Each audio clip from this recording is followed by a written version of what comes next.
नमस्कार दोस्तों, स्वागत है आपका आपके अपने channel it's English with Siddharth में। दोस्तों, आज की वीडियो में हम बात करने वाले हैं प्रेजेंट इंडेफिनिट टेंस की, जिसमें हम जानेंगे प्रेजेंट इंडेफिनिट टेंस के सभी बेसिक रूल्स को, जो आपके इंग्लिश को स्ट्रॉन्ग करने में बहुत ज्यादा महत्वपूर्ण होंगे। तो चलिए शुरू करते हैं। देखिए, सबसे पहले हम देखते हैं प्रेजेंट इंडेफिनिट टेंस की डेफिनेशन कि एक्चुअल में प्रेजेंट इंडेफिनिट टेंस होता क्या है और कैसे आप लोग इसकी पहचान करेंगे। तो देखिए, the present indefinite tense also known, जो प्रेजेंट इंडेफिनिट टेंस है इसे जाना जाता है एज द सिंपल प्रेजेंट। ठीक है, सिंपल प्रेजेंट के तौर पर भी इसे जाना जाता है, जो डिस्क्राइब करता है किस चीज को, एक्शंस को, दैट हैपन रेगुलरली, जो एक्शंस जो हैं, जो कार्य हैं, जो क्रियाकलाप हैं, वो रेगुलर हो रहे हैं। फिर हैबिचुअली, यानी कि जो आदत के अनुसार चलते हैं, और आर जनरली ट्रू, और जो सार्वभौमिक सत्य होते हैं।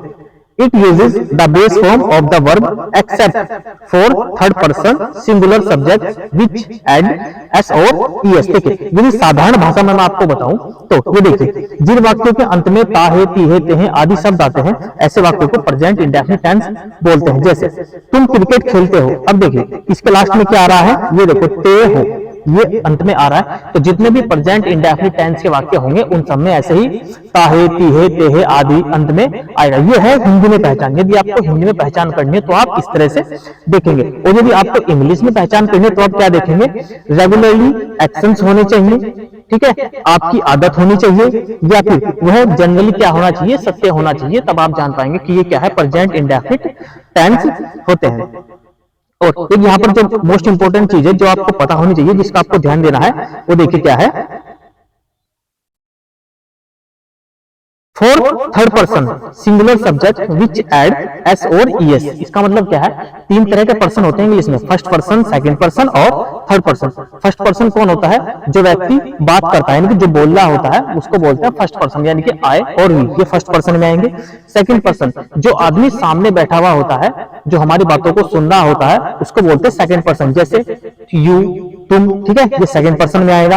और इसके साथ में एक होता है थर्ड पर्सन, जिसकी हम यहाँ पर बात कर रहे हैं। थर्ड पर्सन कौन है, जो व्यक्ति यहाँ पर उपस्थित नहीं है मगर हम उसकी बात कर रहे हैं, उसे क्या बोलते हैं, थर्ड पर्सन बोलते हैं। जैसे हम कहें कि राम जंगल में गया था, अब राम यहाँ नहीं है लेकिन हम बात किसी कर रहे हैं, राम की कर रहे हैं, तो ये क्या हो जाएगा, थर्ड पर्सन हो जाएगा।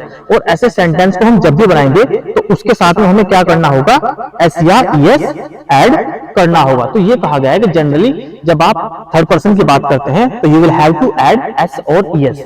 क्लियर? चलिए नेक्स्ट देखते हैं, यूजेस देख लेते हैं थोड़े से इसके। देखिए, यूजेस में क्या है, हैबिट्स और रूटीन्स, जो आपकी हैबिट्स को बताएगा और आपके रूटीन के जो कार्य होते हैं इस चीज को दर्शाएगा। देखो, जैसे I go to the gym every morning, ठीक है, मैं एवरी मॉर्निंग कहाँ जाता हूँ, जिम जाता हूँ। तो ये आपका क्या है, रूटीन का कार्य होता है। तो जब भी आप किसी रूटीन के कार्य को दर्शाएंगे या आपकी आदत को दर्शाया जाएगा, तब आप क्या कहेंगे कि ये कौन सा टेंस है, प्रेजेंट इंडेफिनिट टेंस है। सेकंड देखिए, जनरल ट्रूथ्स, ठीक है, जो सार्वभौमिक सत्य होता है, जैसे the sun rises in the east, जो सन है, ठीक, वो कहां से निकलता है, पूरब से निकलता है। तो ये एक सार्वभौमिक सत्य है। सार्वभौमिक सत्य की यदि हम बात करेंगे तो वह भी प्रेजेंट इंडेफिनिट टेंस में ही आएगा। अब देखिए, फैक्ट्स होते हैं, the earth revolves around the sun, जो पृथ्वी है वो किसके चक्कर लगाती है, सूर्य के चक्कर लगाती है।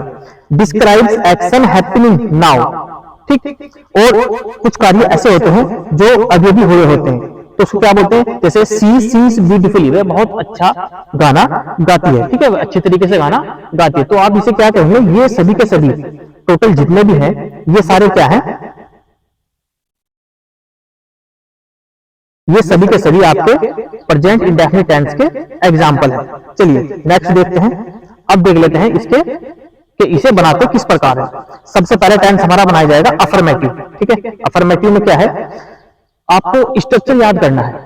सबसे पहले आपको क्या है ना, स्ट्रक्चर याद करना है। सबसे पहले सब्जेक्ट लगाएंगे अफर्मेटिव टेंस बनाने के लिए, उसके बाद में हम जो आपकी वर्ब लगाएंगे, वर्ब या बेस फॉर्म, ठीक है, जिसको हम फर्स्ट फॉर्म बोलते हैं, और उसके साथ में क्या लगाया जाएगा, ऑब्जेक्ट लगाया जाएगा। जैसे एग्जांपल हम देखते हैं, आई रीड अ बुक, मैं एक किताब पढ़ता हूं, ठीक। देखो यहां पर है आई रीड अ बुक, ये सब्जेक्ट है आई, मैं, I, you, we, they, he, she, it, और एक किसी का नाम होगा तो वह किस में आएगा, वह सब्जेक्ट के अंतर्गत आएगा। फिर है रीड, रीड माने क्या है, पढ़ना, मैं पढ़ता हूं, क्या पढ़ता हूं, ए बुक, ये आपका हो गया वर्ब और ये आपकी होगी ठीक ऑब्जेक्ट। तो क्या कहा गया, सब्जेक्ट होगा, फिर वर्ब होगी और फिर आपका ऑब्जेक्ट होगा।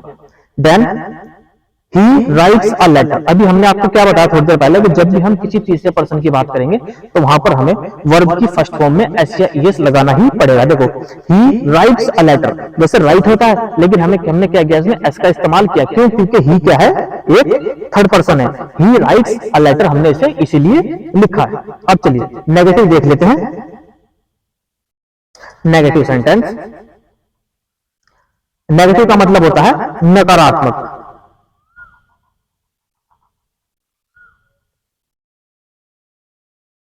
ठीक है, नकारात्मक यानी कि जिस चीज को करने के लिए हम मना करते हैं उसको बोलते हैं नेगेटिव, नकारात्मक। इसमें सबसे पहले सब्जेक्ट लगाएंगे, फिर डज, डू या डज लगाएंगे, फिर नॉट लगाएंगे, वर्ब लगाएंगे, बेस फॉर्म लगाएंगे और फिर ऑब्जेक्ट लगाएंगे। देखिए प्रेजेंट इंडेफिनिट टेंस की जो हेल्पिंग वर्ब होती है वो होती है डू और डज।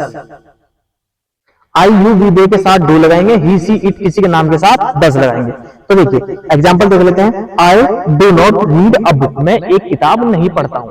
और एक बात यहां पर नोट करने वाली है कि नोट हमेशा हेल्पिंग वर्ब के बाद ही लगाना है आपको, क्लियर, हेल्पिंग वर्ब के बाद में नोट लगाना है, देन आपको मेन वर्ब लगानी है और उसके बाद में ऑब्जेक्ट। सब्जेक्ट है ये आपकी हेल्पिंग वर्ब होगी, फिर नोट हो गया, इसके बाद में फिर रीड यानी कि आपकी मेन वर्ब होगी और उसके बाद में अ बुक, ये आपका ऑब्जेक्ट हो गया।